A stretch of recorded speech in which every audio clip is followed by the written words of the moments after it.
Olá, da sequência aqui, a leitura do livro História do Mundo dos Anjos, do padre José Antônio Forteia.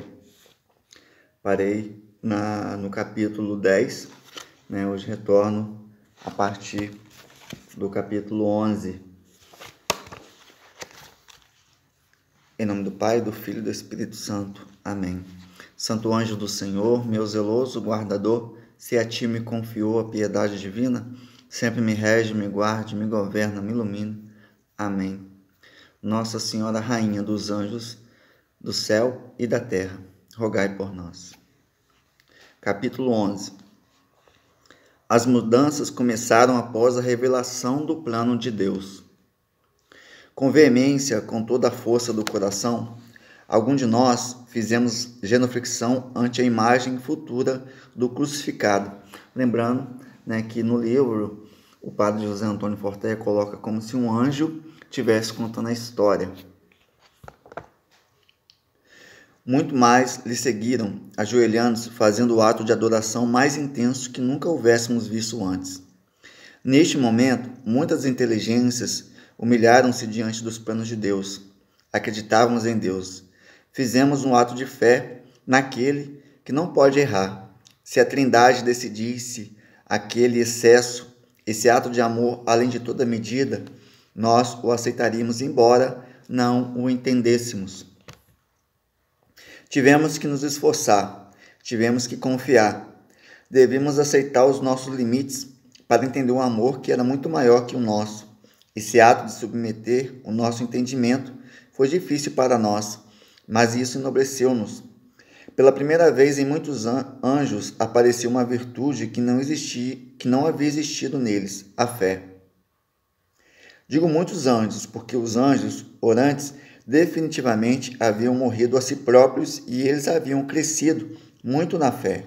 Eles tinham sido os nossos precursores na fé. Da mesma forma que vocês têm tido precursores, nós também o temos. Eles ainda não conheciam ao Filho do Homem e já tinham morrido a si próprios. Não é demais dizer que os anjos orantes foram os primeiros em dobrar os joelhos diante da imagem da sabedoria encarnada.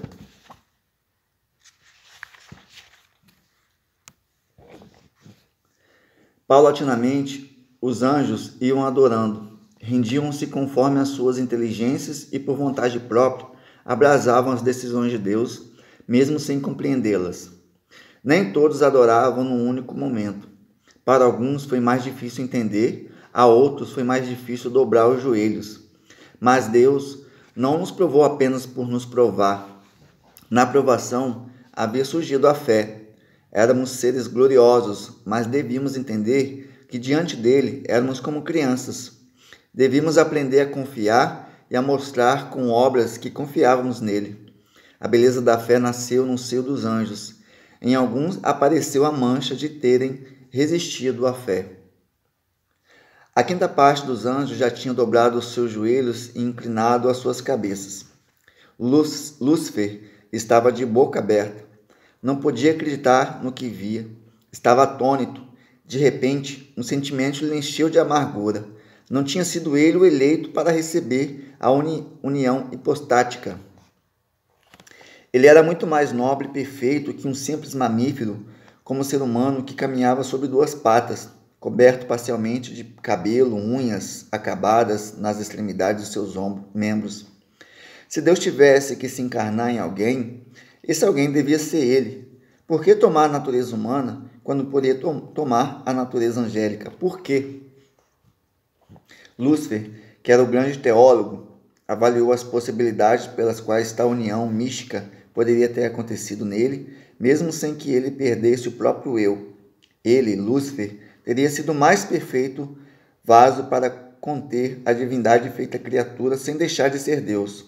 Por que Deus escolheria o mais imperfeito? Por que Deus não fazia o mais adequado? Pensou. Por que Deus me humilha? Muitos anjos se voltaram para Lúcifer. O olhar deles era uma pergunta cheia de ansiedade. Por que não te ajoelhas? O silêncio e o olhar fixo do príncipe fizeram com que surgisse a inquietude de muitos.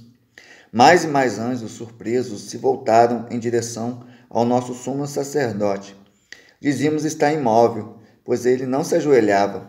Uma quinta parte das glórias tinha adorado a Cristo crucificado como Rei. O restante se encontrava ainda assimilando a dura ideia, apesar de que gradualmente mais e mais caíssem com humildade sobre os seus joelhos. Era enigmática a imobilidade de Lúcifer, como um poço sem fundo. Em vão sondava o gesto rígido dele, seus lábios fechados pelo silêncio, suas feições pétreas, como uma montanha que não se mexe. O príncipe lhes mostrava um rosto carente de gesto algum.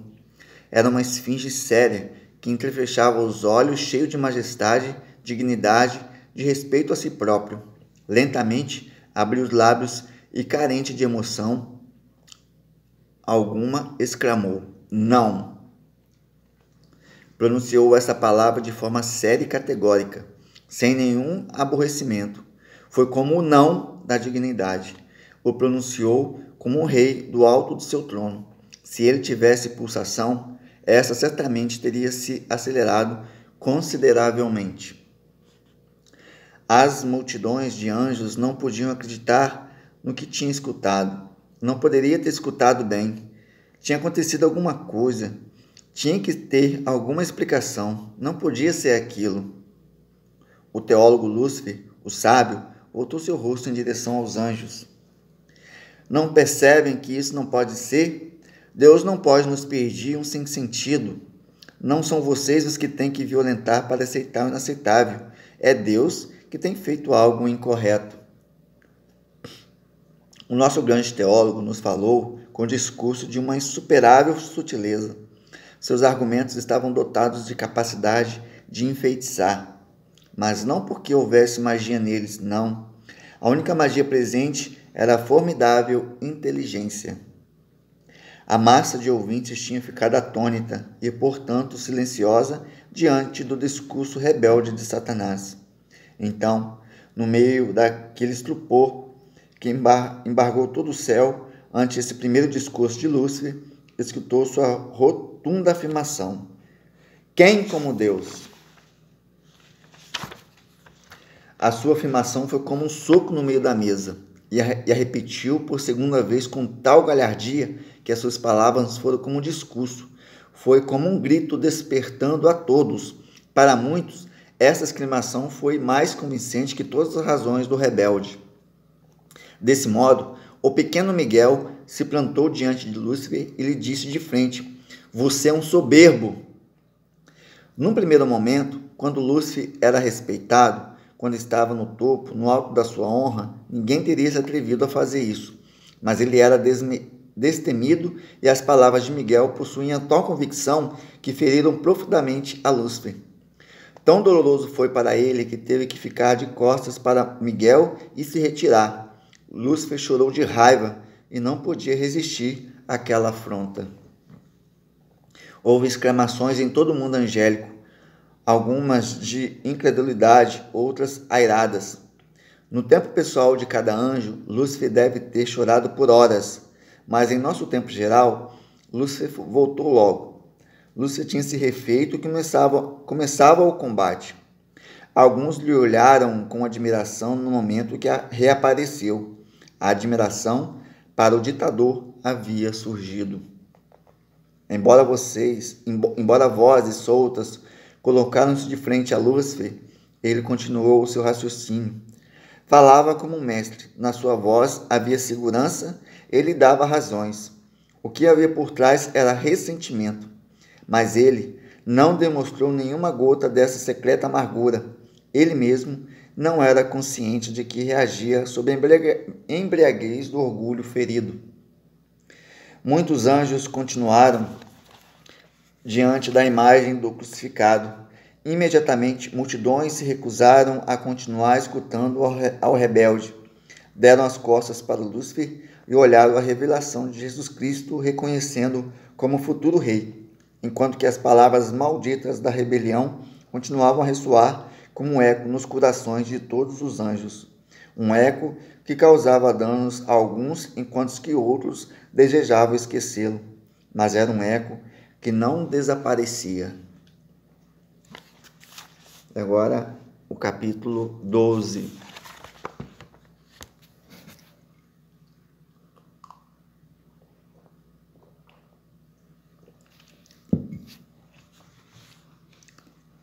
Capítulo 12. A batalha no céu. Assim estavam as coisas diante da profecia proferida pela boca de Deus. A sensação era como se tivesse caído numa certa imobilidade. Mais anjos continuavam a se ajoelhar, mas num ritmo muito menor. Eram tantos trilhões de espírito que a esse ritmo tardariam séculos para todos se ajoelharem. Mas era como se aquele eco luciferino tivesse feito com que todos pensassem mais as coisas. Tinha-se caído numa espécie de impasse. Muitos não sabiam o que fazer. Não eram maus, mas estavam perplexos. Foi então que Deus falou. A todos nos disse aquilo que tínhamos feito, bem ou mal. Falou-nos principalmente disso, do bem e do mal, mas também da justiça, da verdade, do nobre, do santo, daquilo que era correto e incorreto, daquilo que era reto ou desviado, daquilo que é e não é perfeito, da linha que separa o lícito do ilícito, da esperança dos gozos do céu, da felicidade de seguir o caminho que leva à vida. Explicou-nos o que era a vida dos espíritos, mas também se estendeu nos explicando para que pudéssemos entender como era a morte interior dos espíritos, embora estes fossem mantidos no ser. Autenticamente era um pai que fala aos seus filhos. Ainda assim, os maus mantiveram-se nas posições dele. O ser infinito